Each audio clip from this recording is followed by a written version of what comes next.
सब जानते हैं, मेरे पिताजी एक बहुत नेक इंसान थे।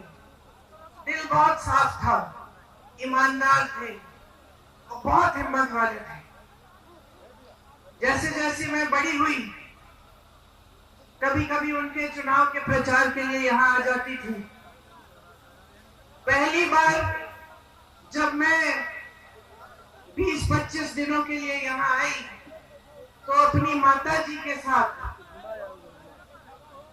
उनके प्रचार में आई और यहाँ तारपुर का जो गेस्ट हाउस था वहां पे हम लोग रहते थे। उस समय कुछ सारा साधन नहीं थे, प्रचार भी अलग तरह से होता था। गांव गांव जाते थे, मैं माता जी के पीछे पीछे जाती थी। पिताजी चुनाव जीते, प्रधानमंत्री उस समय थे। अमेठी के लिए जितने काम कर पाए उन्होंने किए। यहाँ पे बड़े बड़े उद्योग खोले, सड़कें बनाई। उस समय इंडिया मार्क 1 होता था, हर जगह इंडिया मार्क 1 लगवाया। जहाँ रास्ता नहीं था रास्ता बनवाया, जहाँ सड़क थी खड़िंजा लगवाया, खड़िंजे पे पक्का किया। बार बार आते थे, अपनी जीप में बैठ के गांव गांव जाते थे। कभी आप सबसे डांट खा लेते थे, कुछ मांग थी आपकी वो पूरी नहीं हुई थी, शायद एक सड़क या एक नलका, आप डांट भी लेते थे, प्यार से आपकी डांट सुनते थे।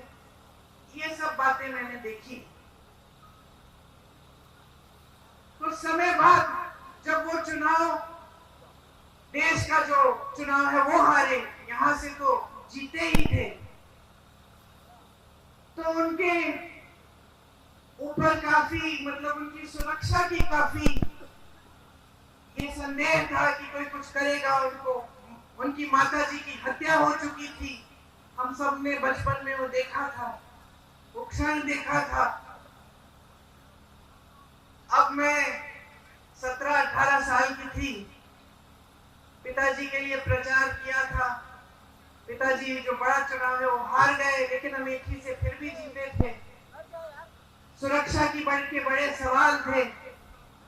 हफ्ते में 5 दिन व्रत रखती थी कि पिताजी सही सलामत घर आ जाए।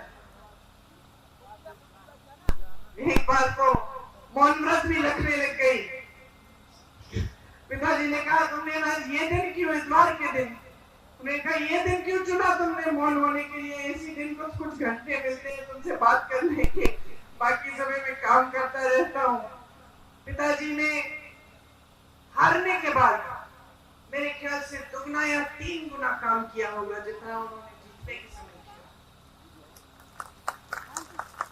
किया। जनता के बीच जाते थे, सद्भावना यात्रा की, रात के 4:30 बजे तक, 3 बजे तक काम करते थे। मैं तब तक नहीं सोती थी जब तक उनकी चप्पल की आवाज मेरे कमरे के बाहर से गुजरती थी। मुझे सुनाई देता था कि पिताजी घर आ गए, तब नींद आती थी। घबराहट होती थी कि कोई कुछ कर ना दे। 2 साल बाद 1991 में एक फोन आया।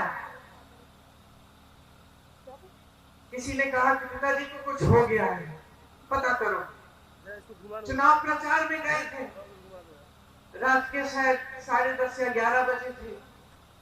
मैं एकदम समझ गई कि कुछ बहुत बुरा हुआ है,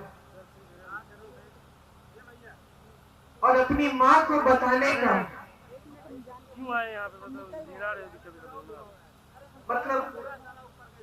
मुझे अपनी माँ को बताना पड़ा कि जिस शख्स के लिए वो अपना देश छोड़कर हमारे देश आई थी, जिसके प्रेम के लिए उन्होंने कई त्याग किए थे, हमारी संस्कृति सीखी, नए तरीके सीखे,